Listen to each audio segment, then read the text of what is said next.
This is my new shop amplifier. I'm going to be using this in the shop where I work on cars and trucks and welding and other projects, mostly bikes. I want to be able to hear my music, and we run movies in there all the time. We got a big 15-foot screen and a projector. So this is going to connect to my projector as well as to our phones and whatnot. So it's kind of important that it's got, some flexibility for the connections, and it really does. So let's dive right in. It does have a remote, which I don't actually wind up using that often. This is an FM antenna. Not really an issue for me, as I have a BNC system already in place. So let's take a look. We've got the power button. We've got two different digital inputs. You can either load MP3s up onto an SD card or onto a USB stick. Certain Android phones will also function here as a U-disc, as well as certain older iPods. We got a headphone jack, which I don't use. We got two microphone inputs, which I will be using later this summer, as we're going to connect up a wireless system, so that when we're doing movie nights, this will run our MC features. And there's a mic volume and an echo for that. You get your bass and treble, which basically is what controls the sound, and balance left to right. We also have an aux input so that you can actually plug in via 3.5 cable, and that's adjusted here with the aux. We have two more inputs on the back we'll get to in a moment.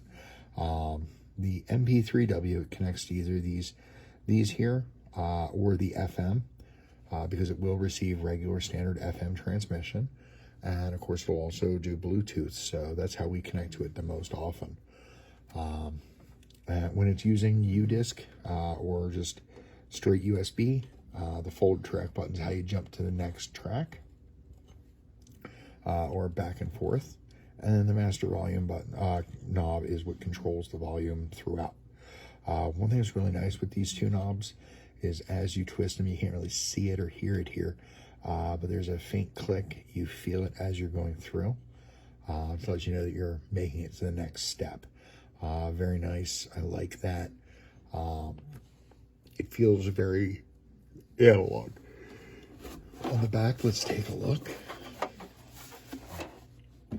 So first off, we have a BNC connector for an FM antenna.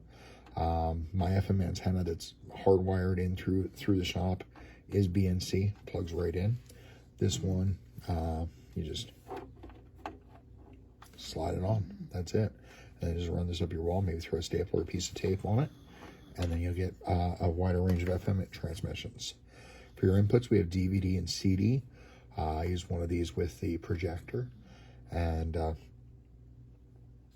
the other one to the media system that we have. The output line out I'm not using right now, but it's kind of cool because I can run that to another dumb amplifier, which just has line input and then speaker outputs, which will run additional speakers outside. Our speaker outputs here, I'm running 4 speakers that total out at 4 ohms, so I run 2 per channel. You can connect via traditional old school bare wire.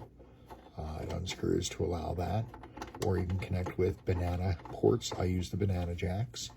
I've got 4 1 to 2 banana jacks that allow me to connect from here. It splits it out so that I can connect my speakers directly to it, all modularly through bananas, and then eventually 1/4-inch cables. All told, we ran this for a few days so far, and we're very happy with the sound. It does sound good.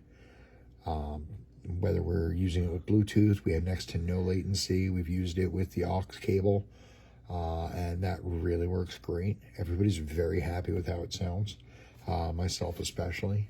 I'm having no problems connecting directly to my iPhone, and then I've got the control right there with me as I'm underneath the car. So all told, it gets top marks from me.